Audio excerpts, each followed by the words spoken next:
Hello everyone, another year has passed. We're back doing our top 10s. And we kind of match. Yeah, for 2023. Festivus for the rest of us. And so we're going to do video games in this one, our top 10 new to us video games experience this year. And we'll go ahead and do your number 10. So my number 10 this year is a Switch game. It is the Slime Rancher Portable Edition. I really enjoyed this one. You wouldn't enjoy this one. No, that was not for me. This is like collectathon, fun times. I wish it wasn't a first person. I hate that perspective. I don't know why I hate that perspective because so many people love it. I don't enjoy it either. That's what turned me off that Avatar game. That honestly just brings it down for me. If it was third person, it'd be so much better. And like the character, like they have a character design. So I don't know why. Why? Yeah. But still made your top 10 for the year, and I think you played really fun game. Like 15 games. Yeah, so. I play a lot of games this year. My number 10, I know you were happy because you really like this game. I had to force you to play it. But The Cruel King and the Great Hero. And I love really this so loved, much. yeah, because you talked about this. Was this your game of the year last year? Or? I think it was close. If not, just about. But yeah, I really enjoyed it. It was like a playable storybook in the form of a mini RPG, and I think the only reason why it wasn't higher than 10, which is still, I played like 20 games this year, so it made the whole halfway up the list. I think the reason why I didn't make it higher is because the actual RPG elements were very simple. My first RPG, and this is my main genre that I play a lot of, so it was a little too simple. I think it really works with the type of storytelling that it is, and it's just such like an art I agree. piece. The simpleness of the RPG elements actually fit the game, but for me that brought the experience wasn't as engrossing. But I just love the presentation in this and the storytelling. I really hope they do another one I like would that. love another one. Great. So your number 9? Amazing. My number 9 is KO the Kangaroo. This is a limited run. It's not a numbered one, so this is just they published it. Yeah.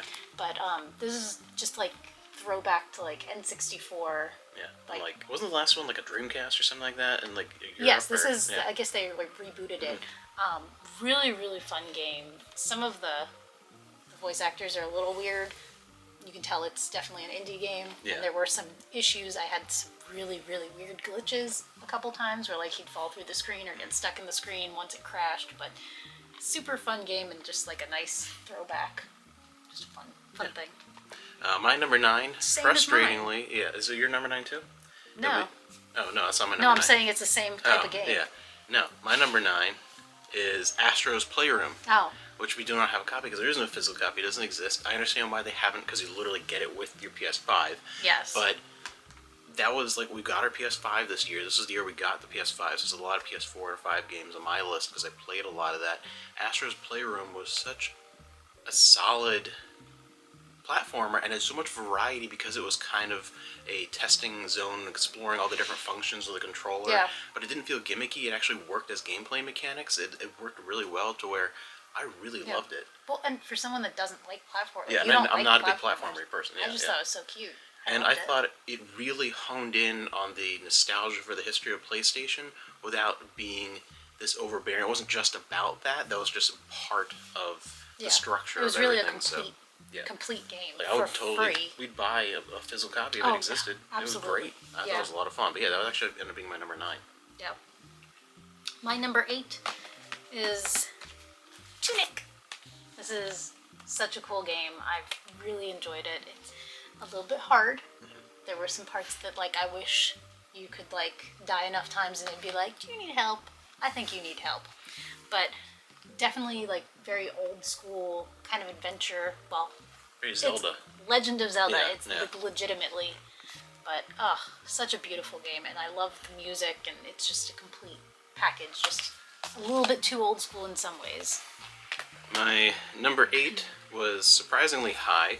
I've been playing some of these they're basically like choose your own adventure type games from Supermassive Games. The Quarry was, for me, so much beyond. I loved it, and it was so much beyond the experience of any other games that I've played so far. Like this was by far the most advanced in terms of like they've really mastered the formula with this.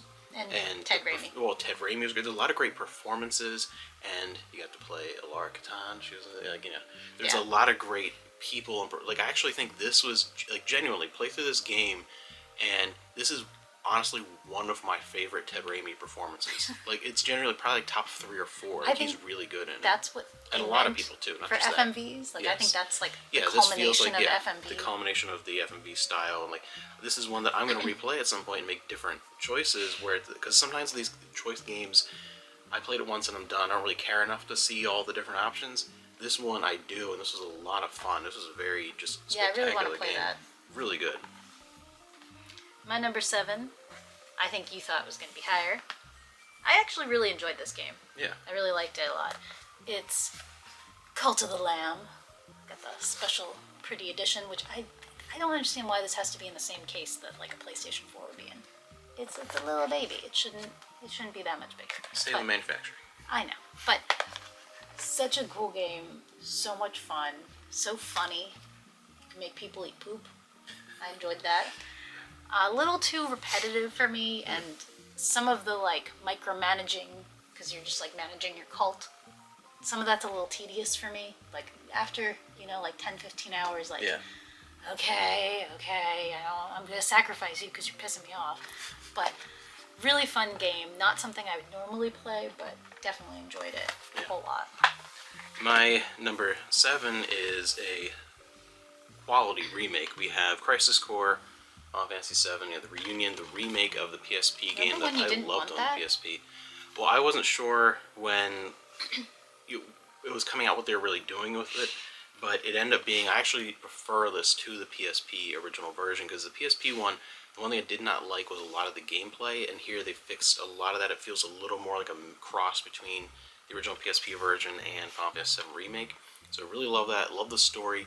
The one thing that has always held Crisis Core back from me, why it's not one of my favorite Final Fantasies, as much as I love the characters and the story, it's very repetitive mission based. It's not like a big expansive RPG. It's very focused on, and like that repetitive nature worked well as a portable thing on the PSP because you can play it in small shots, but it always hurts it for me as terms of like not being a favorite Final Fantasy. So I was one I really enjoy and so this is just a massive improvement, huge, expansive changes to everything. It's really enhanced. The only thing I don't like is Zack's new voice actor was horrendous. He was distracting. Awful. But otherwise, I think this is by far the best version of that game. So. Well, it's interesting that it's like it's its own, like it's different enough that it can stand on its own. Yes, and I then think. also works really well, this version in particular, as a tie-in to the Final Fantasy VII Remake series. So this is really definitely, I think, one to play if you are playing those. My number 6 was a surprise for me because I didn't think I was gonna like it as much as I did. You This seem was to play a lot of that. super fun, and you played some of this too. I checked it got out, you to yeah, play- yeah. It's Arcade Paradise. This was so much fun, and it was so funny, and it never like outstayed its welcome. I think because there were so many games within the games, and it was enjoyable. It was just an Seemed to enjoyable break time. up the management sim element enough with fun. The games were Yeah. actually fun to play. They weren't just kind of there Yeah, and and gimmicky. like Cult of the Lamb is definitely a better game, Mm-hmm. but it isn't broken up as much as like this is a management sim that like it doesn't feel tedious. Yeah. Like I never felt like gotta go in. I mean, the laundry aspect of it eventually did, but you really don't have to do it after the very beginning. seemed like so it phased didn't, out. It phased it out really well, and the mini games are so much fun. You were playing a bunch of Yeah. the Well, there's Mr. like a Driller. Mr. Driller type one, yeah. But the only thing that pissed me off was the DLC. Yeah. They had all these other arcade machines that looked awesome, but you had to pay for them and Yeah. download them, and Yeah. like, really? Yeah. No. But awesome game. My Really number good. 6, I need from your pile, because it's yours. Number and yours. 6, really? Is this game Wow. number 6? But this actually, like, honestly blew me away. We have Ratchet and Clank Rift Apart, one of the few PS5 exclusives that we have, and again, this is a series that I played the original on PS2 and a couple, like a little bit of Up Your Arsenal, a few other ones. I never was super into it, but I enjoyed it. And I played this year. I also played the remake of the first game that did not make my top 10. But you enjoyed that a lot, I too. enjoyed it, but it was like nowhere near my top 10. This like crawls right in here, almost halfway up. This really was shockingly good. Not only does it just look like one of the most beautiful like CG movies I've ever seen, I thought the storyline was far more engaging than any of the other ones I had played. Yeah. and I love the dynamic of changing the environments, like especially the one where it's a destroyed planet where it's exposed to space, and then you change it to the other dimension and it's like a complete planet, like the mining planet. And Yeah. so much fun, and I loved like all the new characters. This was. I can't wait for a sequel. I really hope that after they finish all the Spider-Man, Wolverine, whatever, this is next on the list because I want to see them go on their adventure trying to find Yeah. where all the Lombaxes are. Because this was brilliant. I'll stop there because I know you'll talk about it too. But that was my. You should number also 6. play Flipping Death because that also changes I know. At perspective. some point I will. Not quite the same caliber though. Yeah, but I really like that game. Like so far beyond everything It else in that was series. amazing and it was Yeah. so surprising. Yeah. My number 5 is Astro's Playroom, which we don't have unfortunately. Yeah. I would love to see one of these limited run type That'd be studios great. just I doubt it'll ever happen, just but- do it. Yeah. I don't understand, and it was just so immersive, Mm-hmm. and it was such a well developed platformer, which was weird. Yeah. Going in, I thought I'd spend like an hour just playing around with it, and that would be it. But like, Because we were we expecting more of a tech demo, and it Yeah. wasn't tech demo, but it was a I mean, fully fleshed out between game. the two of us, we probably put 10, 15 hours into it. You spent- Probably. you spent like a long I, well, I time. 100% the whole You thing. like, I. um, Yeah. it was so surprising, and you know, I expected like a 1-2 switch, like Yeah. like a gimmicky, thing, like yeah. thing, and it was a serious, well developed, Yeah. fully fleshed out world, and I really enjoy. And for someone that isn't as much about the history of PlayStation Yeah. and going That back appealed to the me beginning, more. Yeah. it was still really interesting, and I found myself, oh, what is that? What is this? And I want to collect all these things, and it was really well done. Yeah. So is your what, number 5? And that was my number 5. My number 5, we have Like a Dragon Ishin. Man, was I excited when they were coming out with this. You were very 'Cause the excited. original version of this was a Japan exclusive, and this was partially a remake, so they added characters that weren't even in the original because they were characters that were in later editions like 6 and and 7. This was so cool, and it was great to see. It's the same actors and character models, whatever, playing totally different people, but it was great having that Yakuza gameplay experience in a fresh new light because Yeah. it took place within the samurai Yeah. like era, and just that was great. And that's what I loved about it, is getting a fresh perspective. So But still your friends. You yeah, had- but still yeah, seeing your but like friends seeing again. it was so much fun. Like there's just it's just not higher because there are a couple of like big hitters that hit me this year, but it was a great experience, and this is what I really liked, and what I think I'm gonna like about 8 when it comes out Mm-hmm. is getting something that moves beyond being in like Kamurocho or Osaka or Suddenbury or like at the normal places that you're in all the time. Yeah. Something refreshing, and I really hope we see another one of those because that was excellent. Well, and I think you would like to see like them do again in that style. Absolutely, for yeah. that, Another and like kind of just, like- samurai type era. That was Yeah, something and I think different, and other like people were into it too. Oh, yeah, I, it seemed I feel well, like it and- was popular enough. and things that I wouldn't that could normally happen. like I 100%ed the farming element of it, and like Which I'm you not know- normally like Well, that. just wait till Yeah. number 8 comes out. Ah, and you have like that's Animal gonna be- Crossing. Yeah. It's the first time you ever yeah, do that was fantastic. Yeah. My number 4 was something that I've been looking for a while. This is another limited run. This is in the actual limited run, and it's Earth Knight. This is like the most 90s arcade game that is not 90s or arcade that there could ever be, and I loved this. You played it and you weren't as much of a fan. Yeah. But But I feel this like you was- played that after this was work every day fantastic. for like months. Yeah, this was fantastic.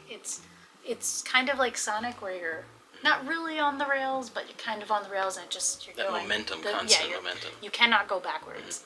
Sonic can go backwards, but you cannot go backwards, and you're killing dragons, man. Yeah, I love the constant descent Yeah, down you through constantly- the layers of the atmosphere, like landing And on you the just have dragons. to keep doing it because you Over get and over. stronger and Yeah. stronger and stronger, and you get more and more and more.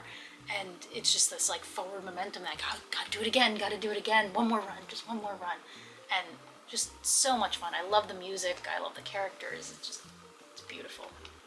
My number 4 is a enhanced version of a PC classic from the 90s. I can't Blade believe this is so Runner high. Enhanced. Oh, I loved it. I mean, the Blade Runner and Blade Runner 2049 are like my favorite movies, and this is it's cool that it's not. I always love that it's not Deckard. Like it's a story someone that's taking else, place yeah. during the original Blade Runner. It's another Blade Runner, and getting to explore that world in a different way. And as far as those 90s point-and-click adventure games, this is by far and away my favorite, and it was so much fun to explore. The sense of atmosphere was so authentic to what was created in the movies, and was so strong, and the storyline was interesting, and yeah, I absolutely Did you have the love same this game. problem? Like I have problems with point and clicks because the logic Speaking is of like the logic sometimes, and weird.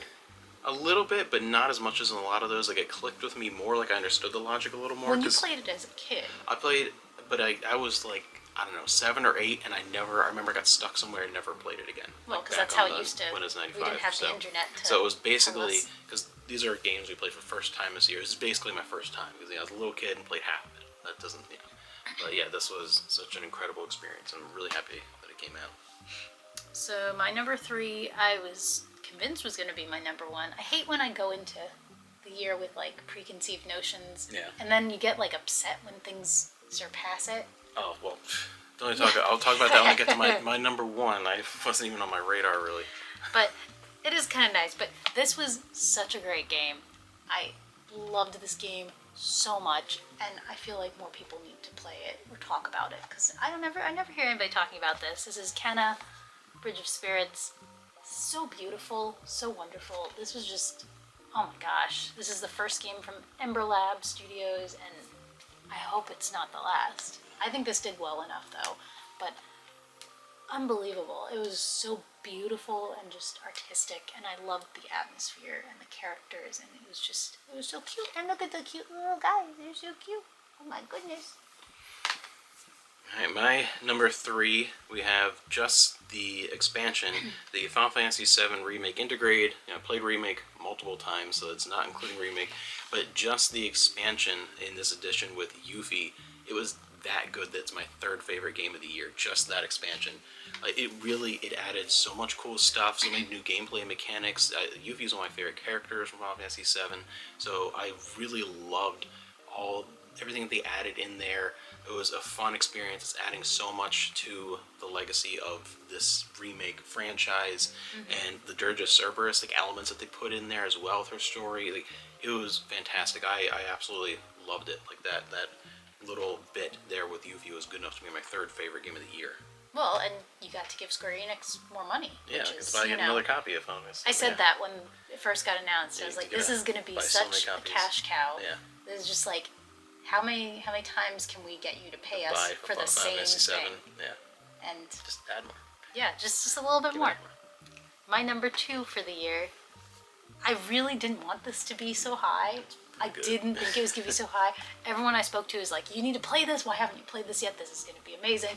And it was Ratchet and Clank Rift Apart. This was, it's like a perfect game. Like it may not be perfect like my perspective, but like this is objectively a really well done game. Like there's nothing about this game that like, oh, that's a problem.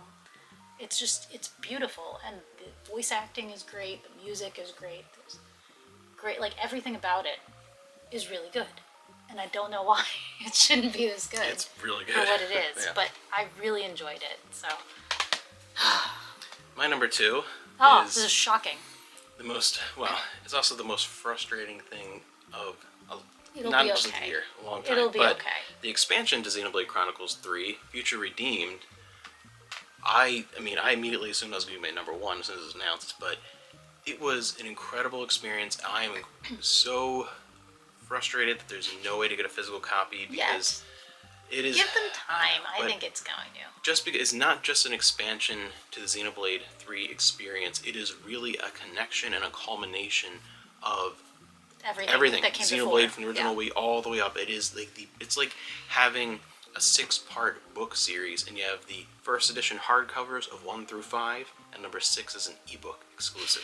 That's what it's like. It's The range. it's horrible, but the game itself is incredible. It's honestly one of the best Xenoblade experiences. Like, it obviously is a much shorter experience than the 3 main games, but it's up there 2nd or 3rd favorite between all the games. Like, it's really good, and without spoiling anything, it connects everything so well, and revisiting old places in new forms, and just, it was a perfect culmination of that Xenoblade and hinting of what the next era of Xenoblade's going to be. It was a brilliant experience. I think it could be physical. Yeah, and I think he better was be just so something. excited he finally got to like finish something. Something, yeah, Because he never yeah. gets to finish Yeah. anything. It's always a problem. But yeah, incredible, and I can't believe it's my number 2. My number 1. I knew this was your number 1. That wasn't even close. I did not know this was number 1. Wasn't even. I was just watching you play it. So, I really like Animal Crossing. I've loved Animal Crossing since I was a baby, Amanda. And there's one problem with Animal Crossing. It just it sucks your soul, and it's like stressful. But this is not stressful. This is Cozy Grove, and this is not stressful. This is like everything I wanted from Animal Crossing, but it fixed everything that was wrong with Animal Crossing. You can play it as an adult with a job. Yes. You don't get punished for, oh, I couldn't play it for 4 days because Yes. I was working overtime. Like, Yeah, like this is not like communism the game. Yeah. Like or I guess capitalism, not communism. I don't know. But we're wearing red. I got confused. But this is all hand drawn. It's absolutely gorgeous, and it's so relaxing. Everything about it is relaxing. They fix all of the problems in Animal Crossing. If you don't get on for a day, they don't care. If it's 2 a.m, everything's still open and everyone's still awake because they're dead. They're ghosts. So it doesn't But matter. it seems to have everything that you liked about Animal Crossing. Everything. Without the stress. I can be running and there can be a fish and it doesn't go away just because I'm running next to it. You know how frustrating that was? Oh my gosh. But even like the little tiny details, you can tell these people played Animal Crossing and there were some problems and they fixed them Improved all. upon it. They improved everything and it's just so wonderful. I love this so much. It makes me so happy. Not for you. My shocking number 1, this was a game that... You were gonna like this. I was going to like it, but number 1 for the year over Xenoblade was incredible. But Star Trek Resurgence, I have a whole review of this game, and I have an entire channel devoted to Star Trek because I love Star Trek. It is my favorite thing in the world. But the Star Trek video games have all been kind of hit or miss, and some I've really enjoyed, but not all-time favorite enjoyed. Just kind of enjoyed in their own right in that time. But Resurgence is almost my dream Star Trek game. It is the type of Star Trek game that I want. It's not just like a spaceship fighting simulator. It's not an RTS game. It's an evolution of that kind of point-and-click style of storytelling, but a little more action-based, a little less Kind of point-and-click. FMV-ish. Yeah, and a lot of the Like- multi-choice FMV stuff, where I played this several times and made lends all the itself different to Star choices. Trek Yeah, it because works Star Trek is perfectly. about that slow Yeah, it's all build up about. and It's mostly about dialogue choices, and Yeah. it Which makes makes sense for sense, Star yeah. Trek. And the story itself it's fantastic. Like the storytelling in here and the time place that it takes place, like post Nemesis, this is pretty much what I wanted a new Star Trek series to be when Star Trek came back. Yeah. Oh man, I hope this is well, not and I just feel a like one and done. those characters are well developed enough that they could be Exactly. characters. You yeah. could cast yeah. those These people. were. It was brilliant. I loved every second of this game. I'll play a third time, fourth time, whatever. I have a PS5 copy coming as well from Cyber Monday because I loved it that much. This was my game of the year. This is one of my favorite games just in general now. I couldn't believe it.